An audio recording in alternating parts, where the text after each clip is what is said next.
ये बात है नवंबर 1930 की। नॉर्थ कनाडा के एक इलाके में एंजकोनी लेक के करीब एक कबीला आबाद था जो किसी पुरअसरार तरीके से रात रात बगैर किसी निशानी के गायब हो गया था। ये वाकया नॉर्थ कनाडा के एक दूर दराज इलाके एंजकोनी लेक से जुड़ा हुआ है, जहाँ एक छोटा सा कबीला आबाद था जिसे एस्किमो कहा जाता था। इस कबीले के लोगों की आबादी 100 से 150 अफराद पर मुश्तमिल थी। ये लोग इस झील से मछलियां पकड़ते और इर्द गिर्द के इलाकों से शिकार करके अपना गुजारा करते थे। एंजकोनी लेक और इसके इर्द गिर्द का इलाका बहुत सर्द मौसम के बायस कम आबाद था और यहाँ सिर्फ चंद हजार लोग बसते थे, और यही वजह थी कि ये शिकार के लिए भी मशहूर था। इसी वजह से एक दिन एक शिकारी जिसका नाम जोएल एबल था इस इलाके में शिकार के लिए आया। वो शिकार में इतना मसरूफ हो गया था कि इसे इस बात का अंदाजा ही ना हुआ कि रात हो चुकी है। इसे जब अंदाजा हुआ तो इसके जहन में ये ख्याल आया कि वो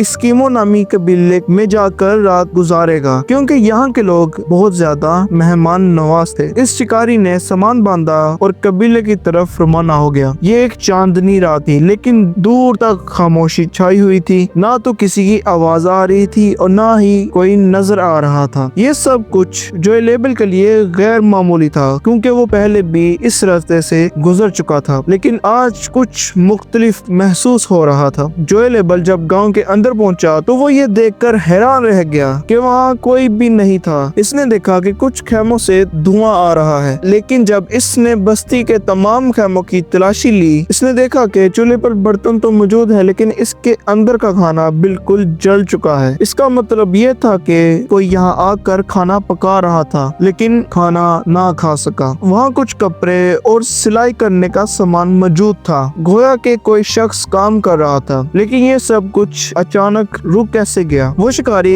इन खामों से बाहर आया और आसपास और चीजें तलाशना शुरू कर दी। इसने देखा कि बस्ती वालों ने जो कुत्ते पाले थे वो भूख से मर चुके हैं, लेकिन हैरानी की बात ये थी कि इनके सामने भी खाना रखा हुआ था, लेकिन इनको खोलने वाला कोई ना था। इस शिकारी ने वहाँ पर एक खोदी हुई कब्र भी देखी। इसका गुमान था कि ये कब्र हाल ही दिनों में खोदी गई थी। इस तमाम मंजर ने जोएल एबल को मजीद खौफजदा कर दिया और इसने फौरन करीबी टेलीग्राफ ऑफिस पहुंचा और कैनेडियन पुलिस को इत्तला दी। पुलिस जब वहां पहुंची तो जोएल एबल की बयान करदा तमाम बातें दुरुस्त साबित हुई। पुलिस को शक हुआ कि शायद किसी ने इन पर हमला किया है और इन तमाम कबीले वालों को कत्ल कर दिया है, लेकिन वहां पर कोई खून के निशान नहीं मिले। पुलिस ने सच्चाई मालूम करने के लिए एक सर्च ऑपरेशन शुरू किया, लेकिन इन्हें कुछ भी नहीं मिल सका। बस्ती में हर जगह किसी के कदमों के निशान नहीं थे, सिवाय उस जोएल एबल के